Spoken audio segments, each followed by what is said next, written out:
You know what gives someone away? How they count their money when they think no one's looking.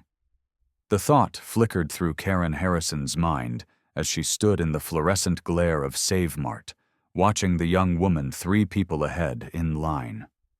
Thursday evening, 6:47 p.m. The girl wore scrubs faded from too many washes, a backpack slung over one shoulder, and exhaustion like a second skin. Karen had been watching her for 20 minutes now. 26-year-old Christine Stark didn't know she was being observed. She was too busy doing mental arithmetic, her lips moving slightly as she calculated the running total in her basket. A box of pasta, generic brand coffee, a small package of chicken breasts. Her hand hovered over a container of strawberries, then pulled back. Too expensive. Not this week. Karen recognized that particular mathematics, the kind where every dollar has 3 jobs. Next, please. Karen stepped forward to the register, her designer handbag deliberately left in the car, her clothing carefully chosen to suggest struggle rather than wealth. She'd gotten very good at this over the past 3 years. The casting, the staging, the test. The cashier, a middle-aged woman with a name tag reading Sandy, began scanning items: milk, bread, vegetables, and one small birthday cake with pale pink frosting. That'll be $68.42. Karen fumbled with her wallet, made a show of confusion, handed over the card she'd already canceled that morning. She felt Christine's attention shift, sensed the younger woman's focus like heat on her skin. The card reader beeped. Declined. I'm sorry, ma'am. It didn't go through. Do you have another card? Karen let her hands tremble, just slightly. Let her voice crack at the edges. I don't understand. There should be... Behind her, someone sighed with impatience. The line was growing. Sandy's expression flickered between sympathy and irritation, landing on obligation. Would you like to remove some items? This was the moment Karen had engineered dozens of times before. The public humiliation. The test of character when no reward was visible, when kindness would cost something real. Karen reached for the birthday cake first. That's when Christine Stark stepped forward. I've got it, the young woman said quietly, and there was something in her voice. Not performance, not calculation, just human recognition of another human's dignity crumbling in a grocery store line. Christine's card was already out, already swiping before Karen could protest, before logic could intervene. Before the $68.42 could be weighed against whatever calculations Christine had been running in her head for the past 20 minutes. The transaction completed. Sandy bagged the groceries. The line began to move again. Karen turned to face her fully, and for just a moment let her real self show through. Let her pale blue eyes sharpen with the intelligence that had served her through 30 years on the Federal bench. Let Christine Stark see that she was being truly seen in return. You have a rare heart, young lady, Karen said, taking Christine's hand. The younger woman's palm was warm, calloused from work, and Karen felt the weight of this moment settling into place like the final piece of a puzzle she'd been assembling for 3 years. That won't be forgotten. Christine's dark eyes held confusion, perhaps a flicker of recognition that something more had just happened than a simple transaction. But Karen didn't explain. Not yet. Who's the cake for? Christine asked. Karen smiled, small and sad and true. Someone I lost a long time ago. Someone who taught me that character reveals itself in the smallest gestures. Then she gathered her bags and walked out into the November rain, leaving Christine standing in the fluorescent light, 37.23 poorer, wondering whom the cake was for and whether she'd just made a terrible financial decision. Outside, Karen Harrison settled into the back of the town car she'd parked 2 blocks away. Her driver, Marcus, glanced in the rearview mirror. Well? Her, Karen said simply, watching Christine emerge from the store minutes later, shoulders hunched against the rain, walking toward the bus stop with her carefully calculated groceries. After 3 years and 47 failed tests, I finally found her. She pulled out her phone and dialed her attorney. James, it's Karen. We're moving forward. I want everything prepared by tomorrow morning, and send security to this address. She rattled off the street from Christine's driver's license, which her investigator had pulled weeks ago. 4 vehicles. I want her to know this is real before her doubt can take root. Are you sure about this, Karen? You've never moved this quickly before. Karen watched Christine board the bus, watched her find a seat by the window, watched her rest her forehead against the glass, with the particular exhaustion of someone who'd just chosen kindness over survival arithmetic. I'm 83 years old, James. I don't have time to second-guess anymore. She didn't hesitate when it mattered. Now neither will I. She ended the call and told Marcus to drive. Behind her, Christine Stark rode the bus toward her cramped studio apartment in a neighborhood where town cars never went, where black SUVs would look like invasions, where in exactly 6 hours, her entire life would transform. Christine didn't know it yet, but she'd just passed a test she hadn't known she was taking. And Karen Harrison never graded on a curve.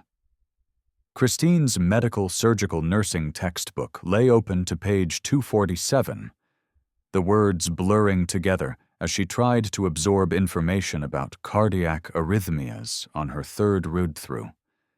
Her studio apartment felt smaller at night, the walls pressing in with their water-stained familiarity. The radiator clanked and hissed, providing more noise than heat. She'd changed out of her scrubs into sweatpants and an oversized Howard University hoodie, her hair pulled back, her mind still calculating whether paying for that woman's groceries meant skipping her own lunch tomorrow. Probably yes. She rubbed her eyes and reached for the instant ramen she'd prepared, the cheap sodium-heavy kind that cost 39 cents and tasted like regret. Outside her window, she could hear Mrs. Chen arguing with her husband in Cantonese, the Martinez kids skateboarding despite the hour, the normal symphony of her neighborhood's evening routine. Then the symphony changed. Christine noticed the silence first, the sudden absence of ambient noise, as if someone had pressed mute on the street below. She glanced toward her window and froze. 4 black SUVs sat parked along her block, their dark paint gleaming under the streetlights like beetles. Massive vehicles with tinted windows, the kind that screamed federal agents or mob bosses or people who definitely didn't belong in a neighborhood where most residents took the bus. She moved to the window. Mrs. Chen stood on her stoop, pointing. The Martinez kids had abandoned their skateboards to stare. Even Mr. Patterson, who'd seen everything in his 74 years, stood on the sidewalk with his arms crossed, watching. Christine's phone rang, the sudden sound making her jump. Unknown number. Her thumb hovered over decline. Then something made her answer.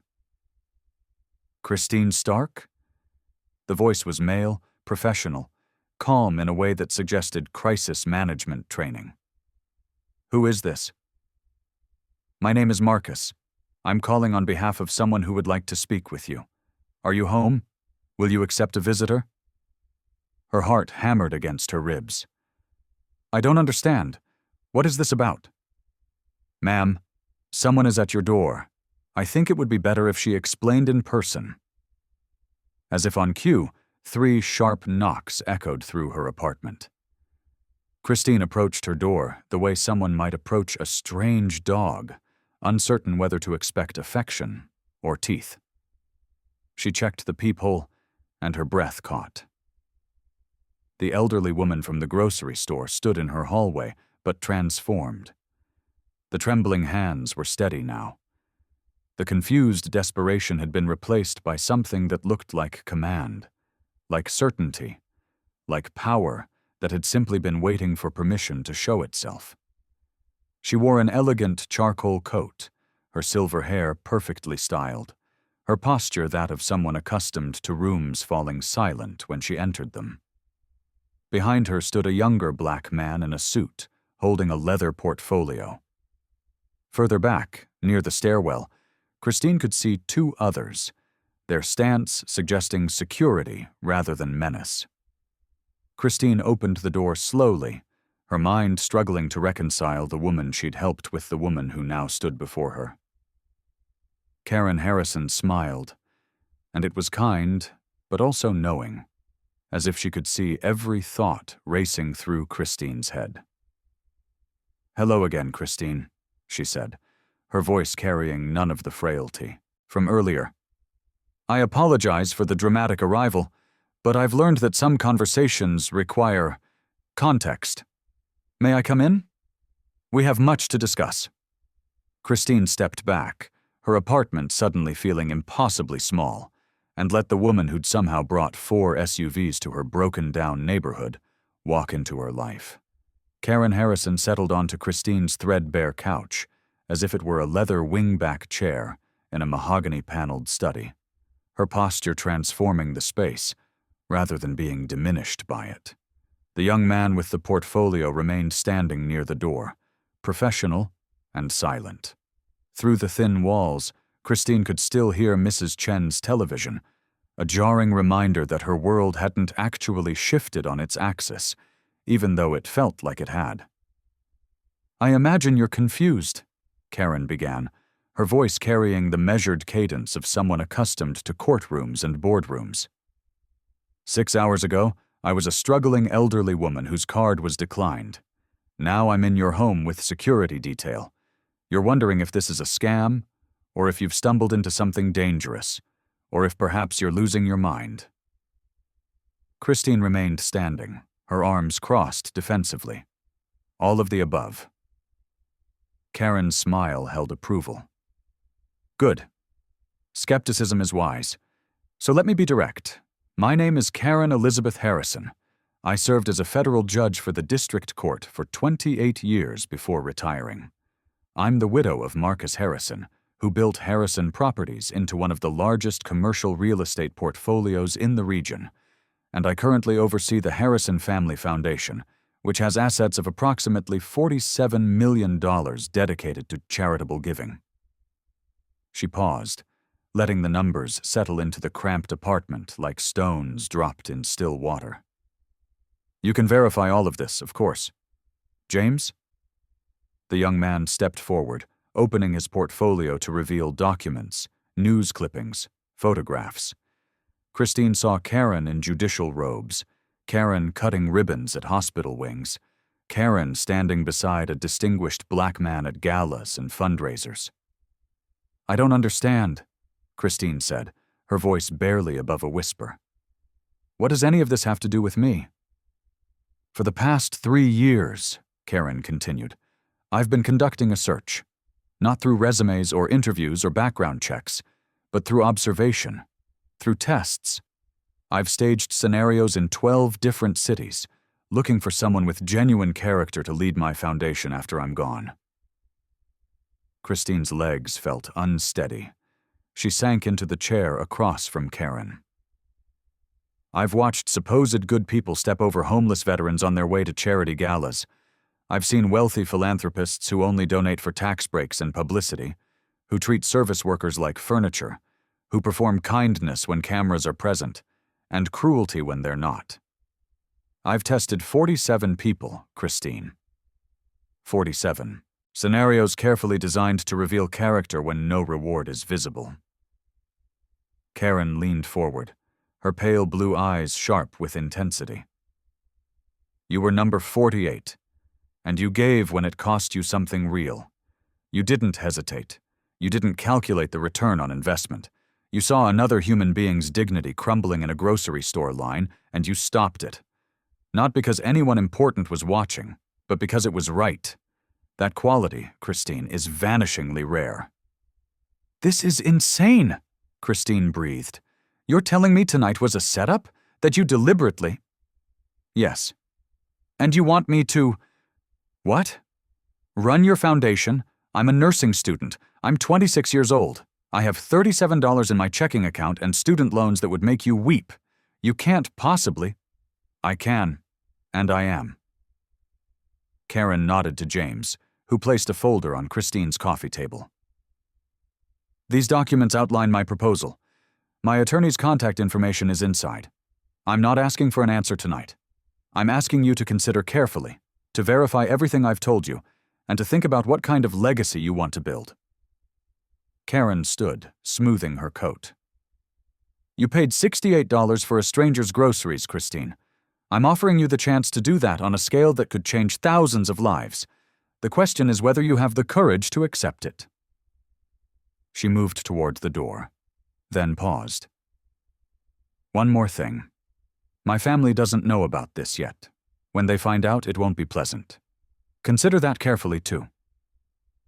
Then she was gone, leaving Christine alone with a folder full of impossible promises and the distant sound of 4 SUVs pulling away into the night. Christine didn't sleep. She sat at her laptop until dawn, the folder unopened beside her, searching for proof that Karen Harrison was either a liar or delusional. What she found was worse, evidence that everything the woman had said was true. Federal Judge Karen Elizabeth Harrison, appointed 1989, retired 2017. Landmark decisions on housing discrimination, environmental justice, workers' rights. The photographs showed a younger woman with the same penetrating gaze, standing beside presidents and civil rights leaders. Marcus Harrison, her husband, dead 4 years now. His obituary reading like a blueprint for the American dream. Son of a janitor who'd built an empire. The Harrison Family Foundation existed. $47 million in assets. Grants to hospitals, schools, legal aid societies. Karen's signature on every check. Christine clicked through society pages, seeing Karen at galas in gowns that cost more than Christine's annual income, standing beside people whose names appeared on buildings. And in every photo, even smiling, Karen looked like she was searching for something she hadn't found yet. Girl, you need to sleep. Shanice emerged from the bedroom they technically shared, though Christine usually took the couch. You've been up all night, staring at that screen like it's going to sprout answers. It's real, Shanice, all of it. She's real. That's what makes it worse. Shanice poured coffee, her nurse's scrubs already on for her shift at County General. Rich white lady shows up in 4 SUVs talking about making you a millionaire? That's not a fairy tale, Chris. That's a setup. They're going to accuse you of something, and suddenly you're the story about the con artist who targeted a vulnerable elderly woman. Christine had thought the same thing 17 times during the night. But something in Karen's eyes haunted her. That moment in the grocery store when the mask had slipped, and Christine had seen not vulnerability but assessment. I'm meeting with her attorney today, Christine said, just to hear him out. You're going to regret this. Maybe. But Christine made the call anyway. James Chen's office occupied the 14th floor of a building where the elevator required a key card, and the receptionist looked like she'd stepped out of a fashion magazine. Christine felt acutely aware of her Target jeans and second-hand blazer, but Chen greeted her warmly, his handshake firm, and his smile genuine. Thank you for coming, Mrs. Stark. I know this must feel surreal. That's one word for it. He laid out the proposal with methodical precision. The Foundation's scope: education, healthcare access, legal aid, housing support. The directorship: a salary of $175,000 annually, full benefits, decision-making authority over all grants and programs, mentorship from Karen for as long as her health permitted. She wants to train you, Chen explained. Not just hand you money and hope for the best. She's spent 40 years learning how to identify genuine need, how to spot manipulative grant proposals, how to measure real impact versus performative charity. She wants to teach you everything. Christine's hands trembled around her coffee cup. This doesn't make sense. Why me? Why not someone with a degree, with experience, with a resume? Chen's smile held sadness. Because those people know how to perform character, Ms. Stark. They know the right things to say, the right credentials to display, the right networking events to attend. You simply have it. Karen has spent 3 years watching people reveal their true nature when they think no one important is watching. You're the only one who passed. Her family, Christine said quietly. You mentioned they don't know. Chen's expression darkened. Karen's daughter Victoria is a corporate attorney. Her grandson Blake works in private equity. They're accustomed to inheritance following bloodlines. When they discover Karen has chosen you, their response will be immediate and likely hostile. You need to understand what you're walking into. Christine looked out the window at the city below, at the gridwork of streets where people like her worked and struggled and tried to survive. What exactly am I walking into, Mr. Chen? A war, he said simply. The question is whether you're prepared to fight it. The Harrison estate sat behind iron gates in a neighborhood where the houses had names instead of numbers. Christine's rideshare driver whistled low as they pulled up the circular driveway, past manicured gardens that probably required a full-time staff. The house itself looked like it had been transplanted from a European countryside, all stone and tall windows, and the kind of quiet wealth that didn't need to announce itself. Karen met her at the door personally, dressed in elegant casual clothing that probably cost more than Christine's entire wardrobe. Welcome. I'm glad you came. Inside, the mansion somehow managed to feel like a home, despite its size. Family photographs lined the hallways, worn Persian rugs softened marble floors, and the library where Karen led her smelled of old books and lemon polish. Christine perched on the edge of a leather chair that had probably cost more than her car. Tell me what you'd do, Karen said, pouring tea from a silver service. If you had $47 million to give away, where would you start? Christine had spent 3 sleepless nights thinking about this question. Healthcare, not just clinics, but the gaps. The people who make too much for Medicaid but can't afford insurance. The ones who choose between medication and rent. I'd want to... The front door slammed open with enough force to echo through the house. Mother! The voice cut through the air like a blade, sharp and furious and accustomed to courtrooms. We need to talk. Now. Karen's expression didn't change, but something flickered in her eyes. Resignation, maybe, or vindication. The woman who swept into the library looked like Karen might have 30 years ago, ice-blonde hair cut in a severe bob, her mother's sharp blue eyes, wearing a designer suit that screamed power and money. Behind her came a younger man, mid-20s, slick in the way of people who'd never been told no, his phone already in his hand like a weapon. Victoria, Karen said calmly. Blake, I wasn't expecting you. No, I imagine you weren't. Victoria's gaze landed on Christine like a prosecutor spotting a hostile witness. And you must be the Good Samaritan. Let me guess. Struggling student, hard luck story, and suddenly you're best friends with my elderly mother. How convenient. Christine stood, her heart hammering. I should go. Yes, you absolutely should, Blake said, his voice dripping with entitled contempt. Before we call the police and report this for what it is, elder abuse. Sit down, Christine. Karen's voice carried the authority of 3 decades on the federal bench. You have every right to be here. Victoria, Blake, your theatrics are noted but unhelpful. Unhelpful? Victoria moved closer to her mother, and Christine could see the resemblance, not just in features, but in intensity. You've invited a complete stranger into your home, into your finances, and you think we're being dramatic? She paid for your groceries once, Mother. Once. And now what? You're writing her into the will? The foundation, Karen corrected. Not the estate. And yes. The silence that followed felt like a physical presence in the room. Blake recovered first, his face flushing. You can't be serious. We're your family. Your actual family. Not some random girl who showed me genuine kindness when she had no reason to expect anything in return, Karen interrupted, her voice steel wrapped in velvet. Who gave when it cost her something real? Who didn't perform for cameras or tax breaks or inheritance? Can either of you say the same?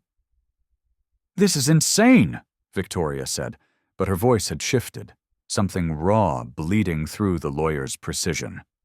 I'm calling Jonathan. This won't stand. We'll have you evaluated.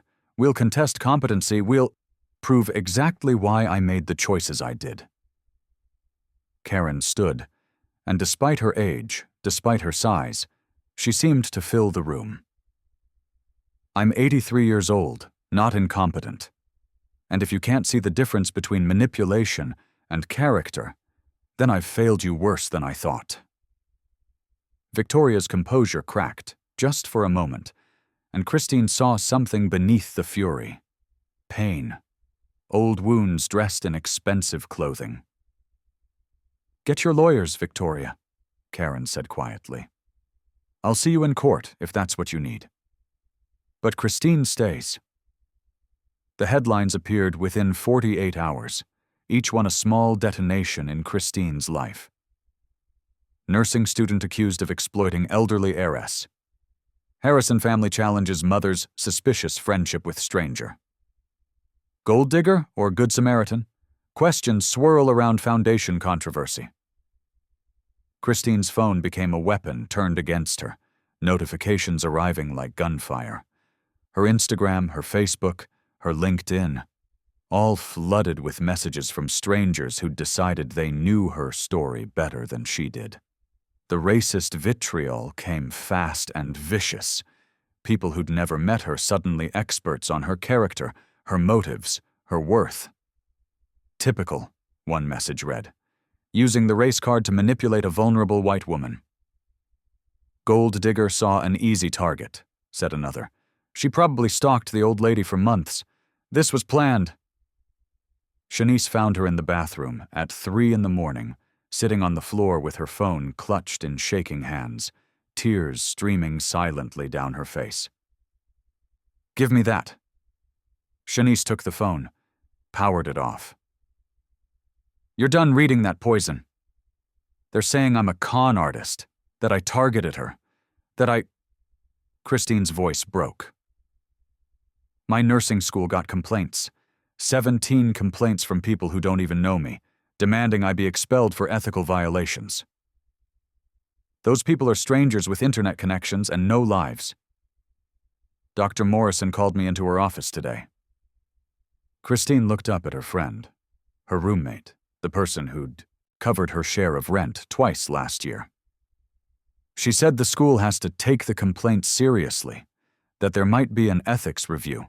Shanice, if I lose my spot in the program, you won't. I already have. Christine laughed, hollow and broken. Even if they don't expel me, everyone knows now. Every classmate, every professor. They'll all wonder if it's true, if I'm the kind of person who would manipulate an old woman for money. The clinic called the next morning.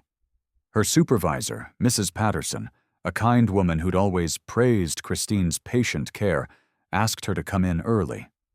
The conversation was brief and devastating, dressed in the language of liability and optics, and until this situation resolves itself, suspended, unpaid, effective immediately. Christine sat in her car in the clinic parking lot, watching the place where she'd worked for 2 years, where she'd learned to draw blood and take vitals and hold the hands of dying patients. Gone. Just like that. Her phone rang. James Chen. Ms. Stark, I know you're going through hell right now. Victoria and Blake moved faster than we anticipated. They've filed a competency challenge and obtained a temporary restraining order. Karen can't contact you directly. Can't transfer any assets. Can't make any changes to the foundation structure until the hearing. Then it's over, Christine said numbly. I'm walking away. I'll release a statement saying I want nothing from her, that this was all a misunderstanding, that… Karen asked me to give you a message. Chen's voice was gentle. She said, don't let them make you small. Don't let them convince you that your kindness was foolish. Stand. Christine closed her eyes. Through the car window, she could see Mrs. Patterson at the clinic entrance, talking to another nurse, both of them glancing toward Christine's car. I don't know how to stand when the whole world is pushing me down. You do, Chen said. You stood in a grocery store line when it cost you something. You stood in Karen's library when her family tried to intimidate you. You're standing now, even though you think you're falling. Karen saw that in you. I see it too. He paused. The hearing is in 3 weeks. We're building your defense. But I need to know. Are you in this fight? Or are you out? Christine thought about Karen's eyes in that grocery store, the weight of being truly seen. She thought about the birthday cake, about whoever Karen had lost, about tests that revealed character when no one important was watching. Except someone had been watching. Someone important. I'm in, Christine whispered. God help me, I'm in. The unraveling happened in layers, like skin peeling away until Christine was exposed and raw. A former classmate from her sophomore year gave an interview to a local news station, her face pixelated but her voice clear. Christine was always very focused on money. She talked about her financial struggles constantly. I'm not saying she planned this. But it doesn't surprise me that she'd take advantage of an opportunity. They'd spoken maybe 3 times. Once about a group project, twice in passing. Another classmate, someone Christine had actually considered a friend, posted on social media. I always thought something was off about her. Too perfect, you know? Like she was performing kindness instead of actually feeling it. The comments multiplied beneath it. Hundreds of strangers dissecting Christine's character based on one person's casual cruelty. Her poverty became evidence. The fact that she worked 2 jobs, that she'd postponed her degree twice for financial reasons, that she took the bus and wore second-hand clothes, all of it reframed as motive, desperation, calculation. The kind of hunger that would make someone stalk an elderly woman through a grocery store, stage an encounter, manipulate vulnerability into opportunity. Her race became weapon. The articles didn't say it directly, they were too careful for that, but the subtext screamed from every headline. The photos they used were carefully chosen. Christine looking tired, looking angry, looking anything but sympathetic. Meanwhile, Karen appeared in elegant judicial robes, at charity galas, the picture of dignified white wealth needing protection from predatory poverty. The think pieces wrote themselves. The new face of elder exploitation. When good intentions mask manipulation. Why we must protect our vulnerable seniors. Christine stopped leaving her apartment, stopped answering her phone, stopped checking social media after she saw the hashtag Chuck Harrison scam trending with her name attached. She sat on her bathroom floor on a Tuesday afternoon, the tile cold against her back, and tried to remember who she'd been 3 weeks ago, before the grocery store, before Karen Harrison, before the world decided it knew her story better than she did. Had she been manipulative? Had some unconscious part of her seen an opportunity and seized it? Maybe everyone was right. Maybe she was exactly what they said she was. A broke girl who saw a rich old lady and thought she'd found a lottery ticket. The spiral tightened. Her breathing came shallow and fast. The walls pressed closer. Christine? Shanice's voice, distant. The bathroom door opening. Her friend sliding down beside her, wrapping an arm around her shoulders. "I can't do this," Christine whispered. "I can't keep fighting. Maybe they're right. Maybe I am—" "Stop!" Shanice gripped her shoulders, forced Christine to look at her. "Listen to me. They're not attacking you because you did something wrong.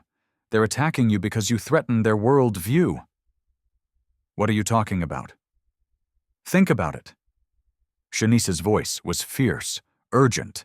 "If you, a broke black nursing student with $37 in your account, can be worthy of something they think belongs to them by birth, by blood, by the accident of being born into the right family, then what does that say about their worth?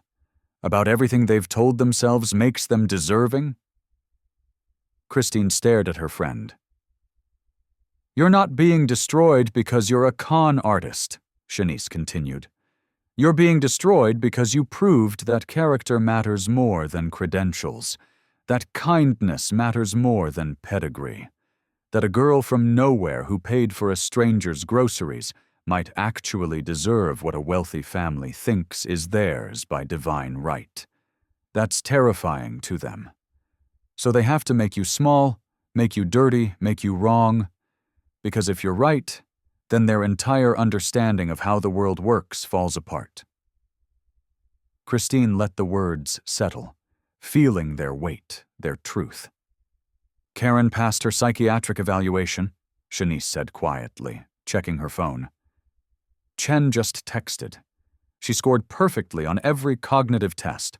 The psychiatrist said she's sharper than most people half her age. But Victoria's lawyers are still fighting. They're arguing she's emotionally compromised by grief, by loneliness, by age." "They won't stop," Christine said. "No, but neither can you. Because if you walk away now, you prove them right. You let them win. You let them keep believing that people like us don't deserve seats at tables like theirs." Christine closed her eyes, felt tears sliding hot down her cheeks, and for the first time in days, felt something other than shame. She felt anger, clean and clarifying and strong. "Okay," she whispered. "Okay." James Chen's conference room table disappeared beneath documents, each one a piece of the puzzle Karen Harrison had been assembling for 3 years. Christine stood at the window, watching the city below, while Chen walked her through the evidence that would either save her reputation or confirm every ugly thing the world believed about her. "Karen didn't just test you," Chen said, spreading out printed screenshots. "She observed you for 6 weeks before the grocery store encounter." Christine turned. "What?"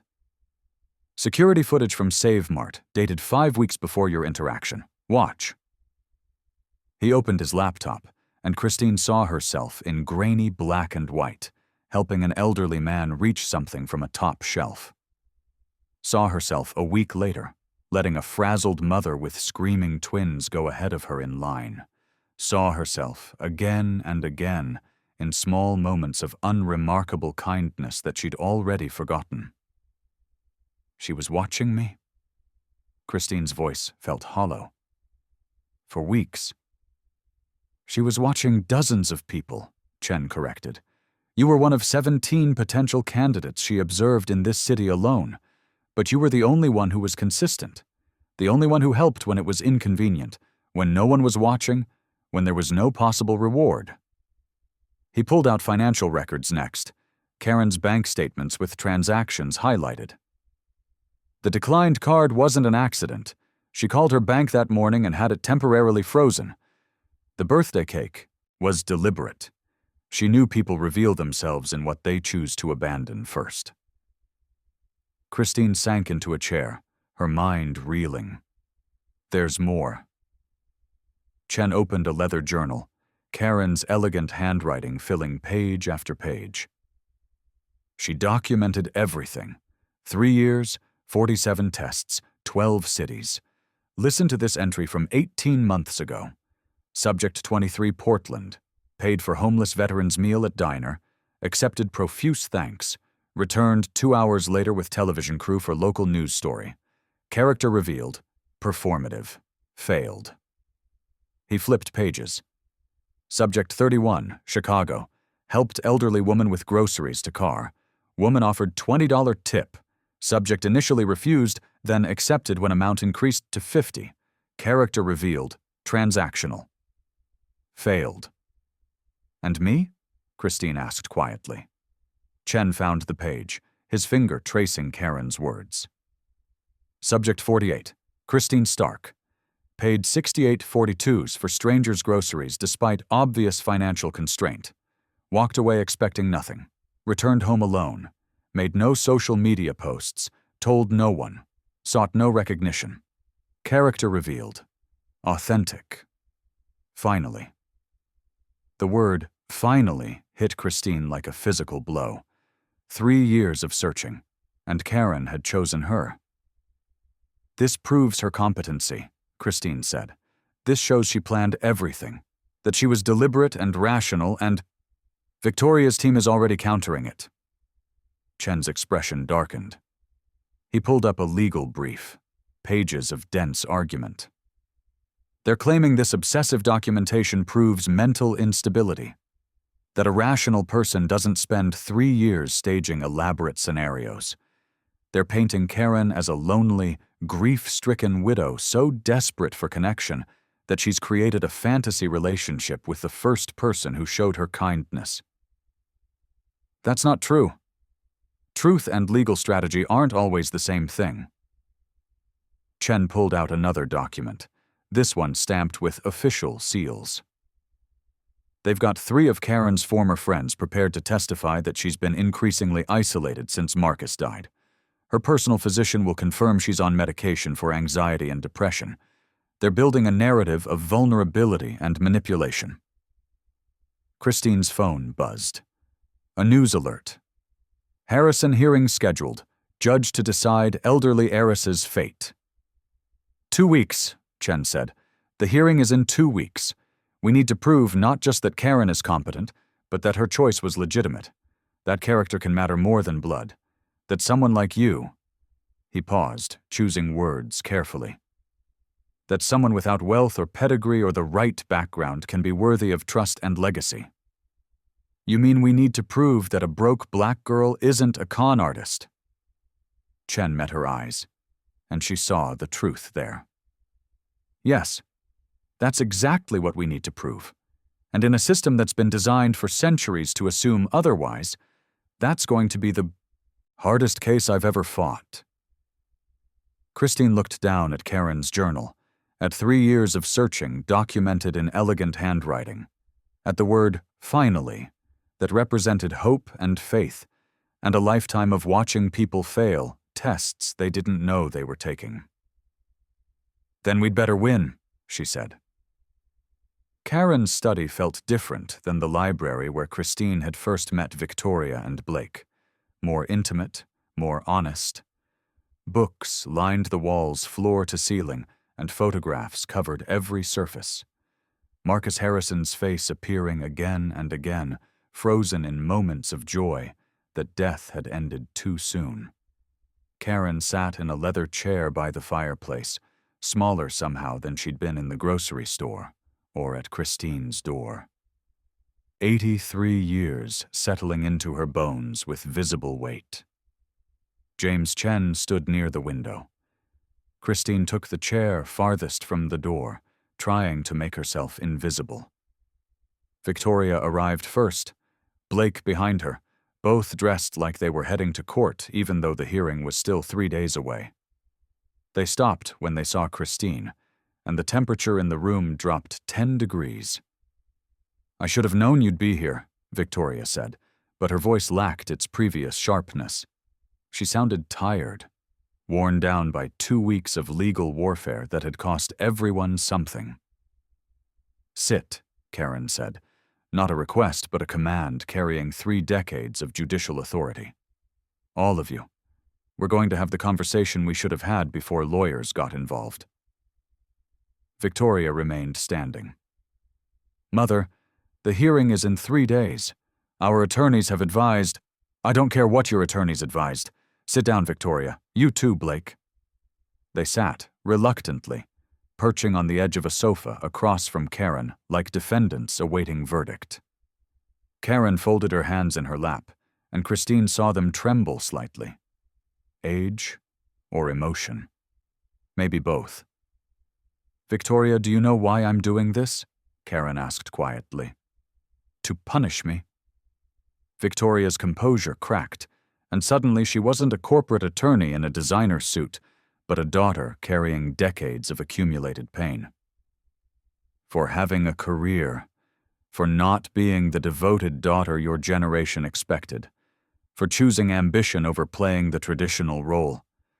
You're punishing me by giving everything to a stranger. And you, Blake? Karen turned to her grandson. Blake's jaw tightened. Grandfather died before I could prove myself to him. I was still in college, still figuring things out. I thought I'd have time to show him I was worthy, that I could build on what he created. Now you're passing over me too, telling me that blood doesn't matter, that family doesn't matter, that some random girl off the street has more value than your own grandson. Christine felt their pain like a physical presence in the room, and for the first time since this nightmare began, she saw them clearly. Not as villains, not as antagonists, but as people who'd learned to measure, love in inheritance, who couldn't separate worth from wealth, who believed being chosen meant being valued. Karen closed her eyes briefly, and when she opened them, they were wet. I'm not punishing you, Victoria. I'm teaching you. And I'm sorry it's taken me until I'm 83 to figure out how. Her voice was steady despite the tears.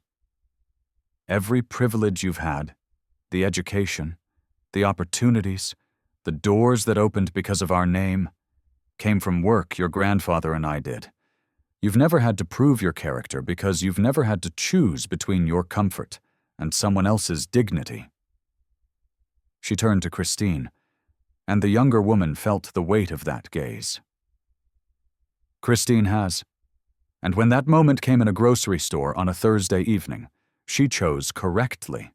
Not because someone important was watching, not because she'd be rewarded, not because it would advance her career or improve her social standing. She chose correctly because it was right, and it cost her something real. That quality, that core of authentic character, is so rare that I spent 3 years searching for it. So we failed your test, Victoria said bitterly. Is that it? We didn't know we were being evaluated, so we lose everything? You're not losing everything. You're being asked to earn something. Karen leaned forward, her voice gentle but implacable. I'm not leaving Christine money, Victoria. I'm leaving her responsibility. The responsibility to know when to give money away, how to recognize genuine need from manipulation, how to measure character when credentials fail. And yes, she'll be paid for that work because she deserves to be. But the foundation isn't a prize, it's a burden. It's a lifetime of making hard decisions about who deserves help and who's performing need. Blake stood abruptly. So that's it? She wins, we lose, end of story?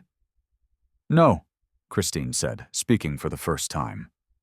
3 faces turned toward her, surprised. That's not the end of the story. Not if you don't want it to be. Christine stood, her heart hammering, aware that what she was about to say would either bridge the chasm in this room or widen it beyond repair. I don't want the full inheritance, she said quietly. I never did. What I want is to do the work your grandmother believed I could do. But I can't do it alone, and I shouldn't have to. Victoria's expression shifted from surprise to suspicion. What are you saying?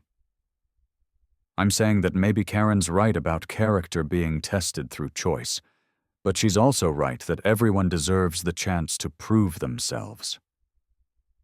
Christine looked at Victoria, then Blake, seeing them fully now. You didn't know you were being tested. You grew up in a world where your worth was assumed, where you never had to choose between dignity and survival. That's not your fault. But it also means you've never had to develop the skills the foundation needs. So we're incompetent, Blake said flatly. No, you're untested. Christine turned to Karen. What if they earned their place? Not through blood, not through inheritance, but through service.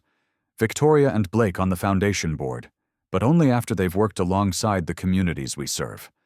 Not writing checks from a distance, but actually doing the work. Learning what struggle looks like when it's not theoretical. The silence stretched thin and fragile. You can't be serious, Victoria said. You're offering us positions in our own family's foundation? I'm offering you the chance to prove your grandmother right, or wrong. Your choice. Karen's eyes moved between Christine and her daughter, and something like hope flickered across her weathered face. I support this. Completely. But Victoria, Blake, you'd have to actually do it. 6 months of community outreach before any board position, working directly with the people our foundation serves. It won't be comfortable. And if we refuse? Blake asked. Then the hearing proceeds, and we let lawyers decide, Chen said. But Christine's offer stands regardless of the court's decision. She's not trying to take anything from you. She's trying to give you something your grandmother has been trying to teach you your whole lives. Victoria stood, walked to the window, her reflection ghostly in the glass. When she spoke, her voice was barely above a whisper. I became a lawyer because I wanted to prove I was more than just Marcus Harrison's daughter, more than wealth and privilege. I wanted to earn something. She turned back to face them. And then I spent 20 years billing hours and closing deals and never once asking if I was building anything that mattered.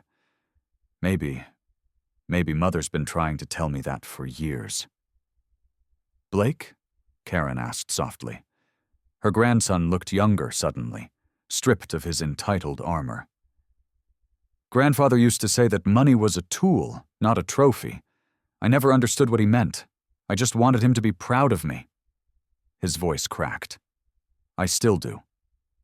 Then earn it, Karen said. Both of you. Not for inheritance, for yourselves. The transformation didn't happen overnight. It happened in church basements where Christine taught Victoria how to actually listen to people's stories without immediately offering solutions. It happened in community centers where Blake, stripped of his designer suits and expensive watch, learned that respect had to be earned through showing up, consistently, humbly, without expecting gratitude. 6 months later, the Foundation's relaunch event filled the Harrison Estates gardens with people from every corner of the city. Christine stood at the podium, flanked by Victoria and Blake, all 3 of them wearing the Foundation's new name, like hard-won armor.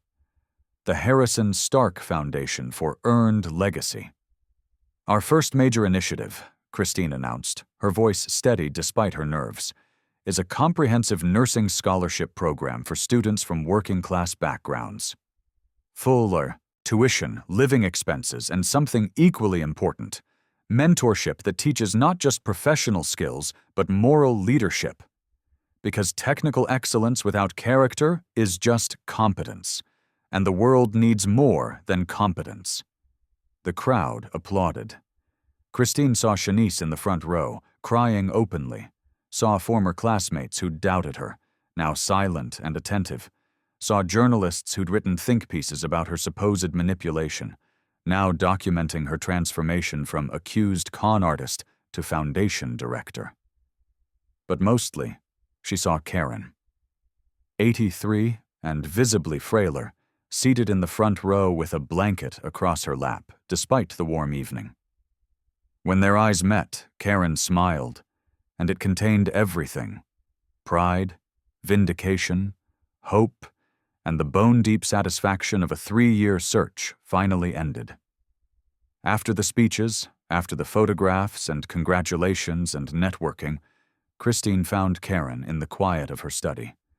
The old woman sat in her familiar chair, looking out at the gardens where the party continued without them. You changed the ending, Karen said as Christine settled beside her. I thought this would be simpler. You, the foundation, my family learning a hard lesson from a distance. Simple isn't always right, Christine replied. Karen reached for Christine's hand, her grip still surprisingly strong, and held it the same way she had in the grocery store. With intention, with weight, with meaning. "You paid for groceries," Karen said softly. $68.42. And I'm paying it forward. That's how legacy actually works, Christine. Not wealth transferred through blood, but character multiplied through choice. 6 months later, Karen Harrison passed peacefully in her sleep, surrounded by family. Not just the family she'd been born into, but the family she'd chosen, and the family she'd taught to choose better. Victoria wrote the obituary. It finally got her mother right.